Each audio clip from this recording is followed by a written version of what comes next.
You're gambling with the lives of millions of people. You're gambling with World War III. You're gambling with World War III.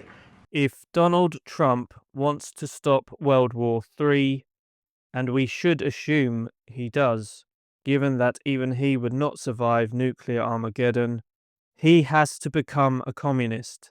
Yes, Donald Trump needs to become a communist. War today is a symptom of capitalist competition, which tends to intensify as capitalism ages.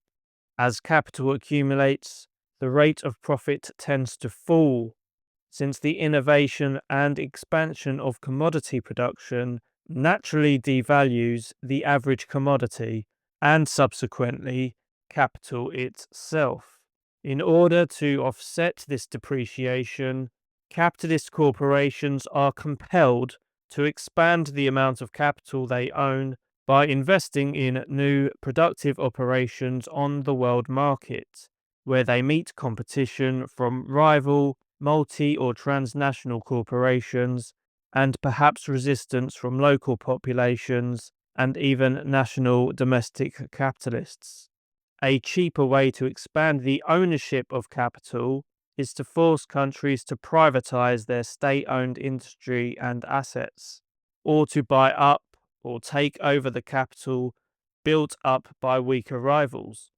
All these options potentially require at least the threat of military intervention to compel capitulation, or where resistance is met, actual military intervention. Military excursions are very and increasingly expensive, however, and slows down capital accumulation in the sense that the state seizes value from the public that could have been spent on productive investment. We're all spending a lot of money that we could be spending on other things that are actually, hopefully, much more productive. In the age of automation and AI, rates of profit may initially improve by slashing the outlay on wages and producing a greater number of commodities and value in less time, but in the end, the acceleration and expansion of production will tend to speed up devaluation and falling profit rates. Capitalist competition will therefore tend to intensify to an ever greater degree, and the threat of nuclear annihilation will grow. A scenario that, for one thing, would put the achievements of capitalism to waste. Trump, too, is playing with World War III, as are all capitalists.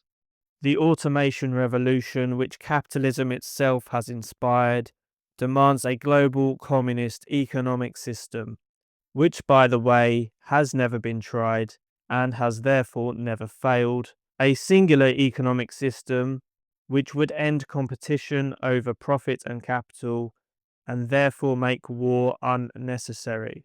No war means greater uninterrupted productivity. No falling profitability means no recessions. Even the richest capitalists stand to gain from this higher mode of production, which will be so productive that compensating the dwindling capitalist class for taking private industry under public ownership via long-term debt payments will pose no problem. The choice is theirs. Blow up everything they've built and end humanity, or get even richer. If there's ever a time when we need nuclear weapons, like the kind of weapons that we're building and that Russia has and that China has to a lesser extent, but will have, that's going to be a very sad day. That's going to be probably oblivion.